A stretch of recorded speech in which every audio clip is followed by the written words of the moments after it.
masih sama aku VJ dan pastinya kita masih ngobrol sama Kak Sadaria ngebahas soal bisnisnya, yaitu tentang bisnis sapu lidi yang sampai pada akhirnya go internasional. Kak Sadaria, ini mungkin sobat milenial penasaran nih, Kak Sadaria sampai pada akhirnya menjadi seorang anak muda yang sangat ambis terhadap apa yang dilakukannya khususnya di dalam dunia bisnis sapu lidi ini. Kak Sadaria sebelumnya mungkin kepikiran atau misalkan cita-citanya emang dari dulu pengen jadi pebisnis kah? Dari keluarga sendiri mungkin backgroundnya pebisnis gini? Atau mungkin pure kepikiran sekarang aja nih jadi mahasiswa bisnis ini nih? Saya awalnya dari MTS Kak, itu tingkat SMP sudah bercita-cita untuk jadi pengusaha untuk bisa membuka lapangan pekerjaan. Karena saya di kampung orang tua saya itu mama, di sana itu tidak ada pekerjaan Kak, jadi sangat sulit. Jadi dari situ awal mula kenapa bisa mau jadi pengusaha. Tapi sebelumnya pernah ngejalanin bisnis lain nggak selain bisnis sapu lidi ini? Saya pas SMA itu pernah di prospek MLM dengan iming-iming itu Kak, sukses. Jadi saya join. Saya suka bertemu orang Kak, saya suka berbicara, jadi saya sempat closing juga Kak, ajak keluarga sepupu untuk join di bisnis saya MLM itu, tapi berhenti Kak, bukan karena bisnisnya mungkin kurang bagus, tapi saya berhenti karena upline atau di atas saya itu yang kurang terbuka sama saya. Jadi kalau saya ada keuntungan atau hasil dari situ, dia langsung putar Kak, tanpa bertanya kepada saya mau diapakan, karena kita sendiri itu punya strategi tersendiri gitu, Kak. Jadi dari situ berhenti Kak. Oke, jadi ngerasa agak yang kurang gimana gitu ya, sampai pada akhirnya memutuskan untuk wah ini prinsipnya sangat luar biasa gitu ya, punya prinsip tersendiri terhadap diri sendiri, ini luar biasa sekali. Nih Kak Sadaria, mungkin dengan aktivitas yang luar biasa gitu ya, menjadi seorang bisnis, ketemu sana sini dan lain sebagainya, apalagi sekarang menjadi seorang mahasiswa yang pastinya tugasnya juga banyak sekali gitu ya. Nah, gimana cara bagi waktunya nih Kak Sadaria? Saya suka nonton YouTube Kak, kayak motivasi bagaimana. Saya suka ikut seminar untuk kita kan sering down Kak, jadi butuh seminar motivasi, walaupun sebenarnya itu di sana teori mungkin, tapi kita butuh itu Kak, mengembalikan semangat saat kita down. Jadi mengikuti banyak pelatihan untuk mengupgrade skill dari diri sendiri gitu ya, itu sangat penting banget berarti ya Kak Sadaria. Ya, sangat penting sekali Kak. Terus kita buat biasanya saya tim itu ada to-do list Kak. Itu jam sekian ini harus selesai gitu. Jadi buat ada to-do listnya gitu. Dari tim sendiri harus melakukan apa? Waduh, luar biasa. Itu kalau untuk jam kerjanya apakah full gitu seminggu? Karena kan apalagi ini bisnis kan nggak tahu ya, yang supply dan lain sebagainya apa gimana tuh sistem kerjanya sendiri dari kakak dan tim gitu. Kalau sekarang kita walaupun misal hari Minggu itu kita jadwalkan untuk istirahat, tapi kami dan tim itu suka memang bekerja Kak. Suka bekerja, passion gitu ya. Jadi menganggap bahwasanya pekerjaan ini bukan sebuah pekerjaan tapi sebuah hobi gitu ya, yang sampai pada akhirnya alhamdulillah sangat menghasilkan gitu ya, luar biasa sekali. Ini kalau boleh tahu udah ada berapa orang yang jadi tim untuk membantu kakak nih kurang lebihnya? Saya ada 3 orang Kak. Saya Aziza Timumung dari Sri Kandi, Fortunata Singal dari Manado. Terus kalau komisaris sih ada 2 Kak dari keluarga, orang tua 1. Karena kenapa pilih komisaris dari keluarga Kak? Karena itu Kak, kita berpikirnya Uan kan selalu datang tapi bisa pergi, tapi kalau keluarga itu nggak akan pergi Kak. Waduh, luar biasa sekali. Itu dari tim itu pasti punya tugas-tugasnya masing-masing gitu ya. Kalau paling tugas itu kami 3 orang Kak. Kalau yang 2 orang itu keluarga itu kami sengaja untuk itu kasih nasihat apa.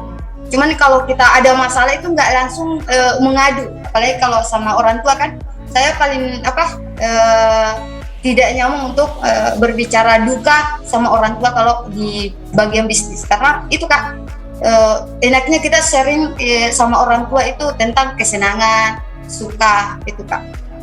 Itu sih. Jangan bawa masalah, karena mereka itu banyak masalah juga, cuman mungkin mereka pintar untuk sembunyikan. Luar biasa sekali nih Kak, sadar gitu ya, membuat mungkin saya sendiri merasa terharu sekali gitu ya berbicara dengan Kak Sadar gitu ya. Ya mungkin nih sobat milenial di rumah juga merasa sangat terinspirasi dengan cerita banyak Kak Sadaria. Oke Kak Sadaria, mungkin Kak Sadaria tahu ya, sebagai anak milenial, sebagai seorang anak muda, apalagi juga seorang perempuan muslimah gitu ya. Ini juga mungkin Kak Sadaria gitu melihat banyak sekali, alhamdulillah mungkin banyak orang yang mungkin sudah aware, sudah banyak suksesnya seperti Kakak. Gimana tuh melihat banyak sekali anak muda yang sekarang sudah grow up gitu loh Kak, dari Kak Sadaria sendiri? Kalau dari saya itu bagus Kak, karena misal kita di umur 18 sampai 26 tahun itu harus memang habis-habisan untuk berjuang, karena di situ Kak, di situ kita menentukan standar hidup kita. Tapi setelah 26 sampai 26 itu ke bawah tidak berjuang dari awal, itu agak sulit Kak untuk memiliki hidup yang di standar rata-rata. Kalau dari saya Kak, makanya di umur 18 sampai 26 itu harus memang habis-habisan gitu. Terus melihat juga teman-teman eksportir, walaupun bukan dari eksportir, tapi banyak anak muda yang sudah sadar bahwa kita itu memang itu harus mengambil resiko, ada masalah ya udah. Terus kita kan itu ada Al-Quran, tidak membebankan satu hambanya membebankan hambanya sesuai dengan kemampuannya. Itu Kak, itu sih motivasinya dari itu juga.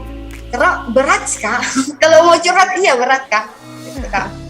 Itu sih yang sangat luar biasa ya, kita senang sekali gitu ya melihat banyak sekali anak muda yang sekarang sudah menemukan jalannya seperti apa dan lain sebagainya, yang sampai pada akhirnya sebagai anak muda juga kita ingin menjadi salah satu inspirasi banyak orang juga gitu ya Kak Sadaria.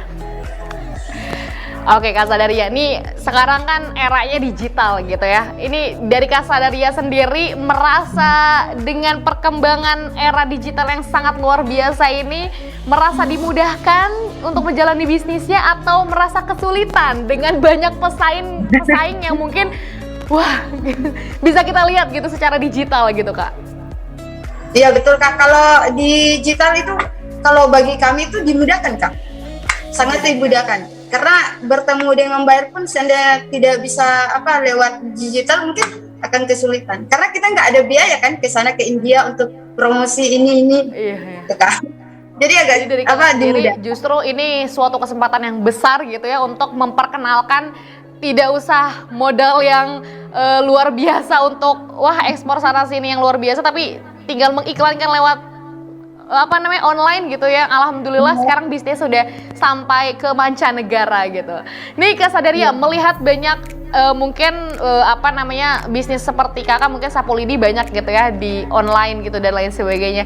Ini gimana melihat persaingan bisnis sejauh ini, khususnya dari bisnis Sapulidi ini gimana Kak? Melihat persaingannya begitu cukup berat atau mungkin bahkan ternyata Sapulidi belum banyak nih?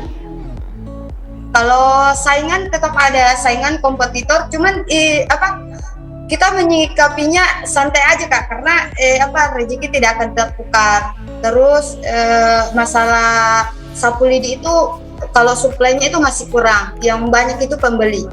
Kalau Sapulidi justru lebih banyak yang belinya gitu ya dibanding yang suplainya gitu. Jadi dari Kak Sadaria sendiri merasa kayak santai aja gitu ya, ada aja gitu ya yang sampai pada akhirnya menginikan ke bisnis Kakak gitu ya. Iya. Oke. Selama kita Sadaria, itu Kak, kita bertanggung jawab, kalau ada transaksi bertanggung jawab, walaupun misal pertama-pertama kan jangan terlalu mengejar keuntungan, tapi bagaimana buyer dulu melihat kita itu bisa bertanggung jawab apa tidak. Itu sih. yang paling penting ya, apalagi sebagai seorang pengusaha nih, kejujuran yang jadi tolak ukur yang sampai pada akhirnya menjadi sebuah prinsip sebagai seorang pengusaha atau pebisnis gitu. Ini Kak Sadaria kalau boleh tahu gitu ya, apalagi dengan bisnis ini dengan banyak sekali gitu ya, kemajuan, dinamisme yang mungkin cukup luar biasa gitu ya dengan seiring perkembangannya zaman gitu. Dari Kak Sadaria sendiri untuk mengupgrade skill bisnisnya itu apakah masuk ke komunitas pengusaha Kak atau seperti apa nih Kak? Kita ada itu Kak, ada strategi tersendiri karena kalau kita cuma di sini itu akan tidak ada pertumbuhan. Kami pun untuk menerima PO atau menyetujui itu di atas satu kontainer itu agak kesulitan Kak kalau barangnya itu dari Sulawesi, karena Sulawesi kan baru-baru, jadi untuk 2 kontainer atau bahkan di atas 3 itu akan kesulitan. Cuman kita ada strategi Kak untuk mencapai itu.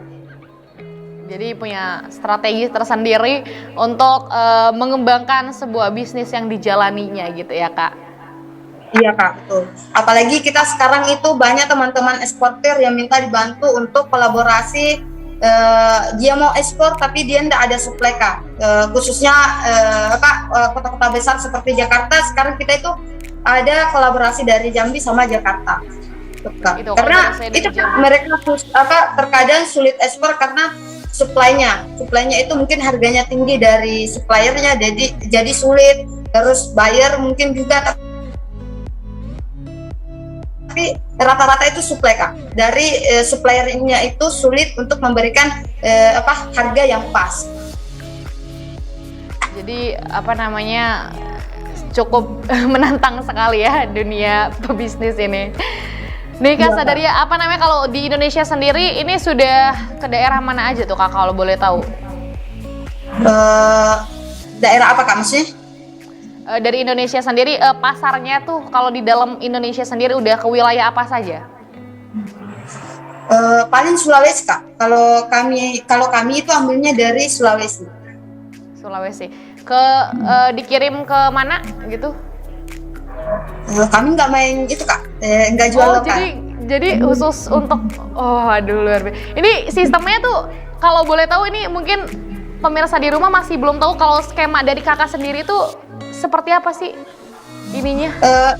Kalau memang ada kita ada PO dari pembeli langsung, itu kami targetnya memang untuk ekspor. Terus kalau teman-teman mau kolaborasi dengan kita itu usahakan bukan dari tangan ke tangan, usahakan mau ekspor sendiri. Jangan beli ke kita terus jualnya di orang lain. Usahakan ada pembeli sendiri, jadi teman-teman itu bisa ekspor juga, bisa merasakan ekspor. Itu baru iya, permainan di bisnis itu sendiri gitu ya, yang sampai pada akhirnya banyak gitunya gitu ya. Oke Kak, Kak Sadaria gitu ya, mungkin ini sobat milenial di rumah ada yang mungkin pengen menjalani bisnis seperti Kakak gitu, entah itu mungkin di bidang lain dan lain sebagainya.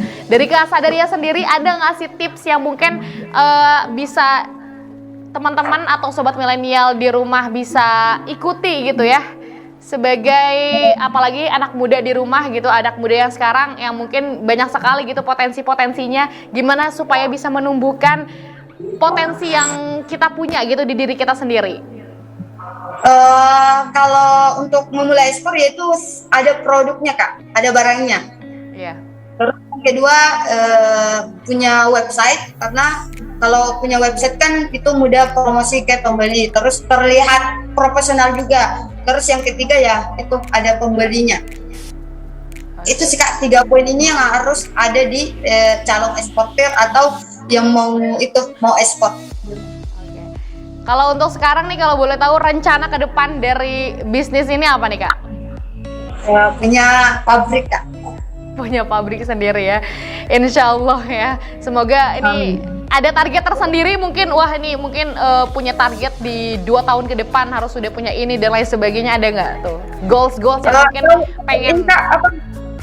Untuk bisa ekspor di atas 3 kontainer itu ya harus punya pabrik ya paling tidak tahun ini Kak. Kalau memang mau kalau memang dimudahkan, diridhoi oleh Allah Subhanahu wa taala ya harus tahun ini, karena kalau bukan tahun ini ya berarti kita akan selalu kesulitan memenuhi permintaan Kak. Terus kita akan itu tidak ada pertumbuhan yang pertama, yang kedua ya kita akan membuka pekerjaan itu saja. Jadi kalau kita punya pabrik mungkin bisa mempekerjakan ratusan desa atau ratusan itu di wilayah di Sulawesi Barat.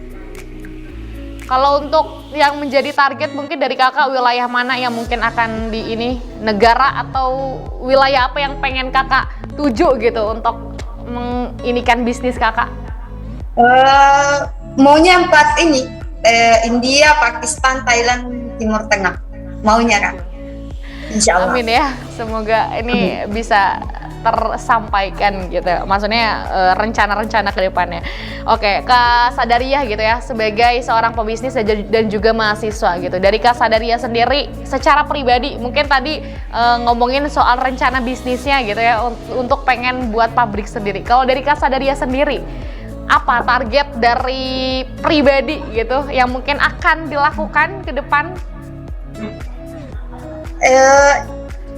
Kalau dilakukan ya itu Kak, bukan cuma ekspor tapi punya bisnis lain mungkin dari bidang lain yang bisa di-handle oleh keluarga. Oke. Apa namanya, berhubungan dengan apa yang dijalankannya gitu ya, menjalankan bisnisnya supaya lancar, dan pastinya nih juga kuliahnya juga bisa sama-sama balance gitu ya. Ya Kak. Ya kalau kuliah yang penting sarjana Kak. Ya untuk memenuhi permintaan orang tua. Itu sih yang paling penting ya. Karena orang tua pengennya ini luar biasa sekali gitu ya. Tapi alhamdulillah ya Kak, tadi kita udah ngobrolin banyak soal gimana cara bisnis kakak nih di dalam dunia sapu lidi yang sampai pada akhirnya go internasional itu. Mungkin nih terakhir nih Kak Sadariah, sudah banyak sekali apa yang kita obrolin, tapi ternyata waktunya sangat terbatas. Sebenarnya masih banyak banget yang harus diobrolin ya soal pasti pengalaman-pengalaman kakak yang luar biasa ini. Mungkin Kak terakhir closing statement yang mungkin bisa kakak sampaikan untuk sobat milenial di rumah, silahkan Kak. Jangan takut untuk memulai. Kalau ada masalah ya lakukan saja. Pokoknya pasti ada jalannya. Oke. Lakukan, mulai dulu, semuanya pasti akan ada jalannya, pasti ya. Luar biasa sekali Kak Sadariah. Kak Sadar, terima kasih atas segala waktunya sudah mau sharing sama kita. Semoga bisa kesempatan untuk bisa mengobrol bareng lagi ya sama sobat milenial di rumah. Oke Kak Sadar. Oke, terima kasih banyak Kak Sadar. Semoga kita bisa bertemu langsung ya suatu saat nanti. Iya, diberi kesempatan untuk bisa ngobrol bareng gitu ya di studio BRTV. Terima kasih Kak Sadar, salam untuk keluarga dan juga teman-teman di lingkungannya. Terima kasih. Ya Kak, assalamualaikum. Waalaikumsalam. Waduh, tadi sobat milenial, tadi kita udah ngobrol bareng banyak banget soal bagaimana bisnis yang dijalani oleh Kak Sadariah gitu ya, bisnis sapu lidi yang sampai pada akhirnya go internasional. Semoga obrolan kita kali ini bisa bermanfaat untuk sobat milenial di rumah. Jangan lupa tetap saksikan ngobrol bareng di BRTV. Saya Via Junita bersama kru yang bertugas pamit undur diri. Terima kasih dan sampai jumpa. Wassalamualaikum warahmatullahi wabarakatuh.